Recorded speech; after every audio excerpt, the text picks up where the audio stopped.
اعوذ باللہ من الشیطان اللعین الرجیم بسم اللہ الرحمن الرحیم وبہ نستعین وہو المعین۔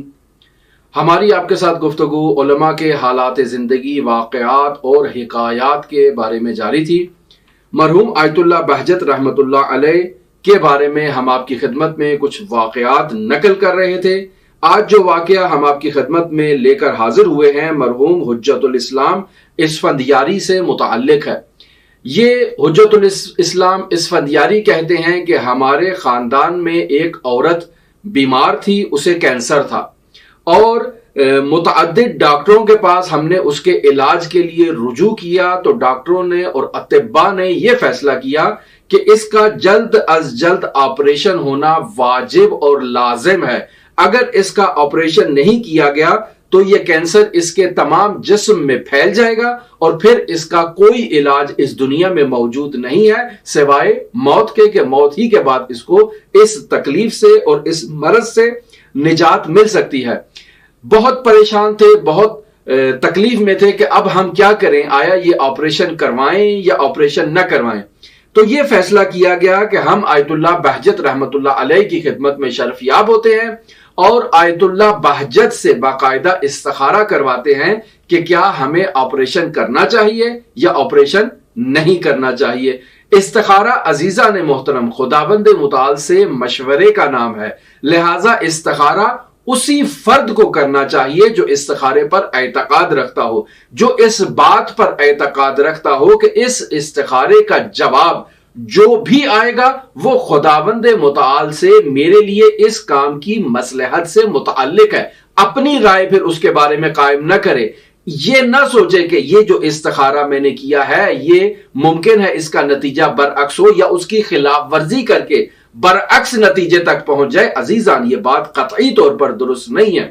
علماء اور بزرگان کہتے ہیں کہ یا تو آپ استخارہ نہ کریں، اور اگر آپ نے استخارہ کیا ہے تو پھر آپ اس پر عمل کریں، ولو قتلوا، ولو اس استخارے کے نتیجے میں آپ کی موت واقع ہو۔ کیوں؟ چونکہ یہ استخارہ آپ نے خداوند متعال سے ایک مشورہ طلب کیا ہے اور آپ کی مصلحت ہی اسی کام میں ہے، تو آپ کو اگر اعتقاد ہے تو آپ اس کام کو انجام دیں اور اسی کام میں اپنے استخارے کے مطابق عمل کریں۔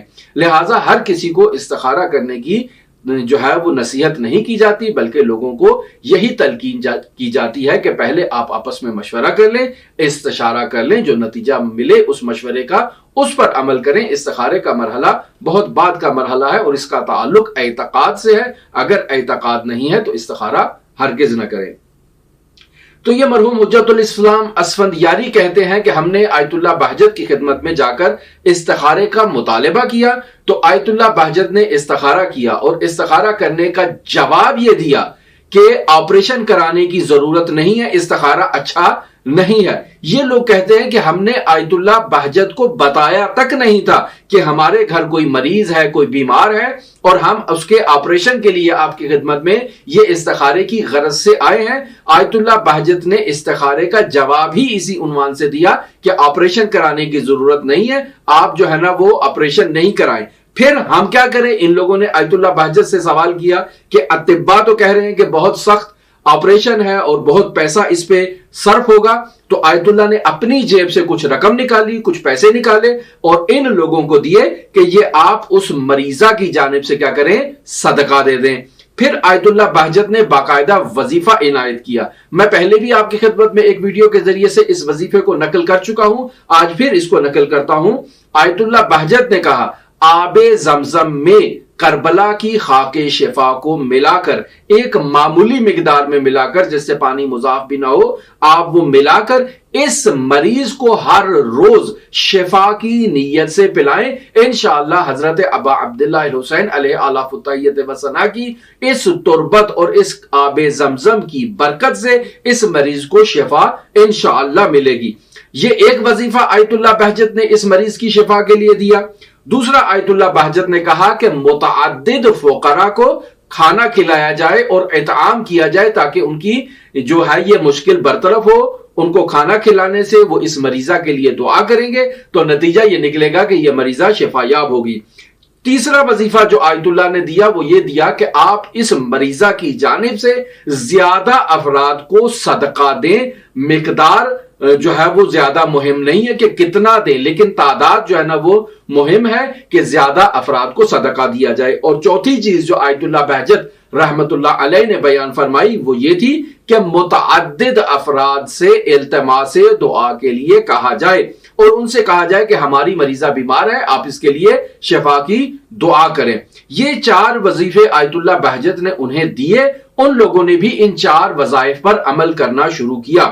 کچھ عرصے کے بعد یہ کہتے ہیں کہ ہم اپنی مریضہ کو حضرت سامل الحجج علی ابن موسیٰ الرضا علیہ آلاف و تحیت و ثنا کی زیارت کے لیے مشہد مقدس اسے لے آئے اور امام رضا علیہ آلاف و تحیت و ثنا کی بارگاہ میں لانے کے بعد یہ مریضہ نے اپنی اندرونی کیفیت سے حضرت امام رضا علیہ آلاف و تحیت و ثنا سے توسل کیا، دعا کی، اور دعا کرنے کے کچھ عرصے کے بعد اس کو اپنے اندر تبدیلی محسوس ہونا شروع ہوئی کہ پہلے جو اس کو تکلیف ہوتی تھی اس درد سے آج اسے وہ تکلیف محسوس نہیں ہو رہی ہے. لہٰذا واپس آتی ہے حرم سے، اپنے عزیز و اقارب کو بتاتی ہے کہ میں حرم گئی تھی، وہاں میرے اندر ایک تبدیلی ایجاد ہوئی، میں نے دعا کی تو اب مجھے پہلے کی نسبت جو ہے وہ تکلیف محسوس نہیں ہو رہی ہے، قدرے مجھے آرام محسوس ہو رہا ہے. تو کیا کیا جائے؟ یہ لوگ کہتے ہیں کہ ہم نے کہا کہ چلتے ہیں واپس قم میں اور آیت اللہ بہجت سے جا کر اس مسئلے کے بارے میں سوال کرتے ہیں. تو جاتے ہیں قم میں، آیت اللہ بہجت کے گھر نہیں پہنچتے، راستے میں ہی آیت اللہ بہجت ان کو کہیں مل جاتے ہیں. تو آیت اللہ بہجت مریضہ کا احوال پوچھتے ہیں کہ مریضہ کیسی ہیں؟ تو فرماتے ہیں یہ ہے وہ مریضہ اور یہ آپ نے جو دستور دیا تھا ہم نے اس کے مطابق عمل کیا ہے.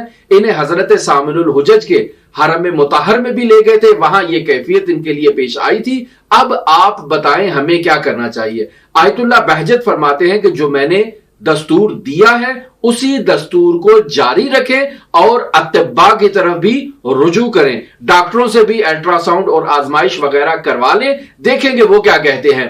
یہ خاتون کو لے کر ڈاکٹر کے پاس بھی جاتے ہیں اور جا کر اس کا ٹیسٹ وغیرہ کرواتے ہیں. جیسے ہی نتیجہ آتا ہے تو تمام اطباء ششدر اور حیران و پریشان ہو جاتے ہیں کہ یہ کیا ماجرا ہوا. یہ ایک ایسی مریضہ تھی جس کا آپریشن کے علاوہ کوئی بھی علاج ممکن نہیں تھا. اس نے راتوں رات کیا ایسا عمل کیا ہے کہ اس کا وہ غدہ سرطانی جو ہے وہ کم ہو چکا ہے اور اب اس کے پھیلنے کے کوئی امکانات نہیں ہیں. اسے تو ہم معمولی دوائیوں سے اس کا علاج کر سکتے ہیں، کوئی ایسا مسئلہ نہیں ہے. لہٰذا نہایت پریشان جو ہے وہ تعجب میں آئے وہ مریض کے گھر والے کہ ہم نے آیت اللہ بہجت کے اس وظیفے پر عمل کیا اور حضرت سامن الحجج علی ابن موسیٰ الرضا علیہ آلاف و تحیت و ثنا کے نورانی حرم میں جا کر باقاعدہ مریضہ کے شفا کے لیے جو ہے وہ دعا کی اور الحمدللہ اس وظیفے کے نتیجے میں اور حضرت سامن الحجج سے توسل کے نتیجے میں ہماری مریضہ کی وہ عظیم مشکل جو تھی وہ برطرف ہو گئی اور باقی کام انشاءاللہ دواؤں کے ذریعے سے اور دوا کے ذریعے سے برطرف ہو جائے گا. تو یہ وہ واقعات ہیں کہ جو علماء کی زندگی میں مطالعہ کرنے سے ہمیں یہ درس ملتا ہے کہ ہمارے علماء حضرات اہل بیت علیہ السلام کی تعلیمات میں اس قدر مستغرق تھے کہ انہیں اہل بیت علیہ السلام کے سوا کچھ دکھائی نہیں دیتا تھا اور وہ جو کچھ اپنی زبان سے کلمات جاری کرتے تھے وہ ان کی ہوائے نفس کا نتیجہ نہیں ہوتا تھا بلکہ تعلیمات اہل بیت علیہ السلام کا نتیجہ ہے. لہٰذا آیت اللہ بہجت نے کوئی آسمانی دستور نہیں دیا ہے، یہی دستور خاک شفا اور آب زمزم والا دستور اہل بیت علیہ السلام کا دستور ہے. یہی صدقہ دینا، اطعام کرنا، لوگوں کو دعا کے لیے کہنا، یہ حضرات اہل بیت علیہ السلام کا دستور ہے. لیکن اگر کسی کو ان فرامین پر اور ان احکام اسلامیہ کے اوپر اگر پختہ یقین ہو اور وہ اپنے یقین کی بنیاد پر کسی کو کہے کہ آپ یہ کرو اور انشاءاللہ آپ کا مسئلہ حل ہو جائے گا تو یقیناً خداوند متعال اس کی زبان میں برکت عطا کرتا ہے اور اس کی زبان اور اس کے نفس رحمانی کے نتیجے میں وہ واقعہ محقق ہوتا ہے اور مریضوں کو شفا ملتی ہے. لہٰذا عزیزان بزرگان کا احترام کرنا چاہیے، ان کی قدر و قیمت کو جاننا چاہیے اور ان سے معارف لینے میں اور دینی مطالب لینے میں انسان کو شک و تردید نہیں کرنی چاہیے. کیوں؟ کیونکہ انہم حجتی وانا انا حجت اللہ، یہ میری طرف سے حجت ہیں اور میں اللہ کی حجت ہوں۔ لہٰذا ہمیں اللہ کی حجت کی جانب سے مقرر کردہ حجج کے اوپر اعتماد کرنا چاہیے، جو ہمارے یہی فقہا اور بزرگ علماء ہیں، اور ہرگز ان کے اوپر سوء ظن یا برا گمان نہیں کرنا چاہیے، چونکہ یہ انسان سے توفیقات کے سلب ہونے کا باعث بنتا ہے۔ ہماری آپ کے ساتھ گفتگو فقہا، علماء اور بزرگان کے حالات زندگی کے بارے میں جاری ہے۔ اگر آپ دلچسپی رکھتے ہوں تو ہمارے ساتھ رہ سکتے ہیں۔ اللہم صلی علی محمد و آل محمد وعجل فرج قائم آل محمد۔